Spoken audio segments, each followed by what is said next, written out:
Welcome, and it's Sunday, day before the All-Star break. This is the MLB 5-5. It's Tony Cutillo. It's Adam Stangis right here at Win Daily Sports. And yesterday, we watched Justin Verlander, who really played up to his potential. 10K, 6 inning, got you to 34. But if you got a little different, you did save some money, and you were able to get some bats. So today, we're going to get the 10-game early slate. Things get a little weird, Adam, before the All-Star break. So there could be some guys that may not play, or, they play short games. So it's going to be interesting. But getting right into pitching, who's the ace? Yeah, you definitely have to pay attention. I don't say it's an NBA slate, but as close as MLB kind of gets on that front. To me, the best play on the slate is probably Dylan Cease, and it's partly just because he's so cheap for what Dylan Cease is. Like, it just doesn't make sense. I'm not sure how he's $9,000. This is a guy with a 34% K rate. Both sides of the plate are at least at 30%. I know the Twins are a little bit of a powerful team. They can certainly do some damage, but the salary here is just kind of crazy. It really is. And if you just look at his last 5 games, only one game in San Francisco where he only has 4 Ks. Besides that, 13, 11, 9, and 8, this guy's a K machine. And he goes long in games. We're talking over 100 pitches every single time, right? His sliders is out pitch. Those things are like wiffle ball sliders. And the Twins are bottom 10 against it. So it's really not that bad of a matchup on top of it. The Minnesota Twins are very inconsistent. They do have some power bats on that team, but they don't always show up. They don't. They tend to just take the day off. Exactly. And this could 100% be a double-digit K game at $9,000. Absolute steal. Now, what about the other end, Adam? Who's another guy maybe we want to look at that can give us some value? I don't really think there's full-on fun today. The cheapest that I'll probably be going is David Peterson from the Mets. And this is a guy that, he really used to be a target. Anytime I saw him on the mound, I was full stacking against him, but he's really turned it around this year, and the Mets have needed it because they've dealt with,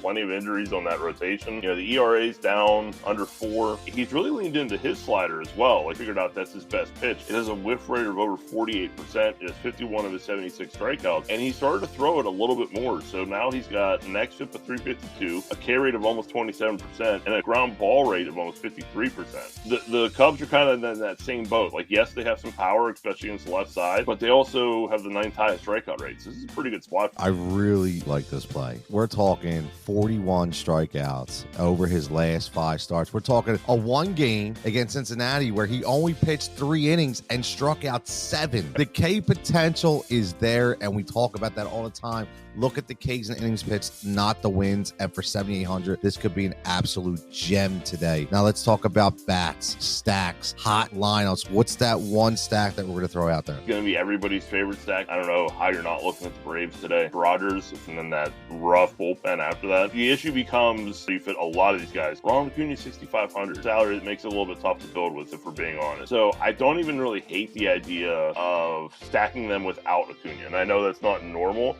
I'm not saying, hey, don't stack Acuna at all, but 6,500 can make things a little bit tough if you don't get punt. I'm fully expecting we get plenty of punt bats that, we don't necessarily know about yet. There's going to be guys sitting out for the All-Star break, so once we get lineups, it's going to be a little bit easier to build. Guys like we talk about all the time, Adam Duvall, Michael Harris, nobody plays. He is under 6%, I swear, every single slate. And if I stack Braves, I automatically throw him in. I don't care if it's against a lefty because he hits 9th. So he's probably only going to get 2 at-bats against that starting pitch. Talk about getting different all the time. But sometimes you just run the norm, right? When it's right in front of you, you got to just take it. Now, one I will say, Adam, and again, this team's always talky. I don't care. But the New York Yankees going up against possibly Chris Sale this time. It looks like he will pitch. We're not sure. But this guy's a maniac. And his pitches were capped before. I still don't think he's all the way back. I think the Yankees really going to destroy this guy because right now, mentally, I just don't think he's there. So that's a team I would look to stack as well. What about values? Anything before we get out of here? It might be the Reds. They're getting Steven Matz coming off of a bit of a longer injury, and they are super cheap. Guys like Nick Senzel, 2,600. Kyle Farmer, who has absolutely crushed lefties this year. Only $3,000,